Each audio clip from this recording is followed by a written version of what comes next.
Hi friends, అందరూ ఎలా ఉన్నారు? నేను మా ఇంట్లో ఈరోజు చేపల పులుసు చేస్తున్నాను. దానికి చేపలు, అల్లం పేస్ట్, ఆనియన్ పేస్ట్, టొమాటో, నిలువుగా చీల్చుకున్న పచ్చిమిర్చి, కొత్తిమీర, కరివేపాకు అండ్ ఇది ఫిష్ మసాలా అండి. దీంట్లో నేను ఎండుమిర్చి, మెంతులు అండ్ ధనియాలు అండ్ తెల్లగడ్డ వేసి మిక్సీ కొట్టుకున్నాను. అలాగే ఇది చింతపండు రసం తీసి పెట్టుకున్నానండి. చేపల పులుసు చేయడం చాలా ఈజీనే అండి, సింపుల్ స్టెప్స్ అంతే.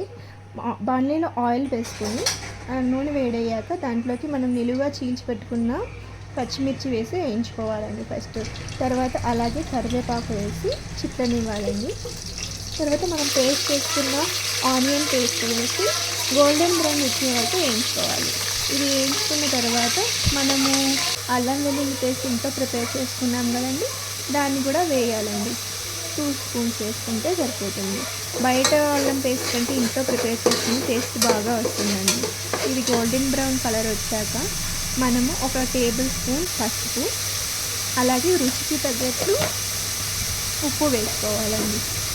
ఉప్పు మనం కొంచెం తక్కువగానే వేసుకోవాలండి, ఎందుకంటే మనం ఫిషెస్ ఉప్పుతో కడుగుతాం కదండి, దాంట్లో కొంచెం ఉప్పు ఉంటుంది. సో తర్వాత మనం అడ్జస్ట్ చేసుకోవచ్చు.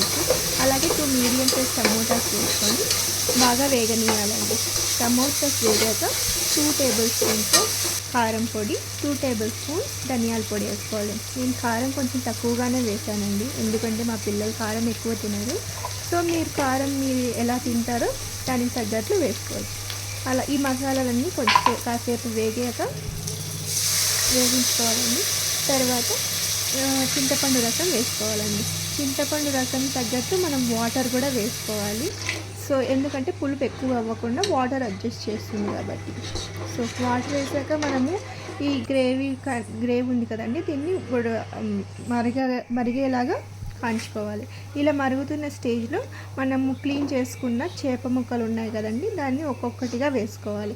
అన్నిటినీ ఒకేసారి వేసుకోకుండా ఈవెన్గా మనం చేపల్ని అక్కడక్కడ అలా వేస్తూ సర్దుకోవాలండి చేపల ముక్కల్ని.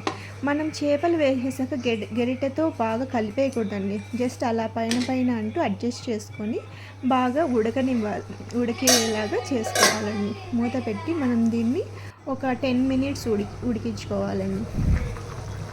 10 మినిట్స్ ఉడికిన తర్వాత ఒకసారి ఓపెన్ చేసి దీన్ని మనము కదపాలండి. అంటే గరిటెతో కలపకుండా జస్ట్ ఇలా చేత్తో పట్టుకొని అలా కదుపుకోవాలండి. గరిటెతో కలిపేసామంటే స్మాష్ అయిపోతాయి, ఎందుకంటే మనకి చేపలు చాలా మెత్తగా ఉంటాయి కదండి.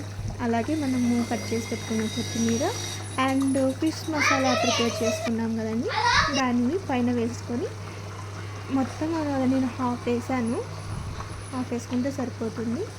మనము టేస్ట్ని బట్టి వేసుకోవాలండి. మసాలా అంతా పట్టేలాగా మళ్ళీ ఒకసారి కలుపుకొని ఇది మసాలా వేసిన తర్వాత ఒక 2-3 మినిట్స్ ఉడికిస్తే సరిపోతుందండి. అంతేనండి, ఫిష్ పులుసు చాలా టేస్టీగా ఉంటుంది. మీరు కూడా ట్రై చేసి మీకు ఎలా వచ్చిందో నాకు కామెంట్ చేయండి. మనము మన పిల్లలకి ఇలా టేస్టీ ఫుడ్ చేసి పెట్టినప్పుడు పిల్లలు చాలా బాగుంది అని చెప్పినప్పుడు చాలా హ్యాపీగా ఉంటుంది కదండి.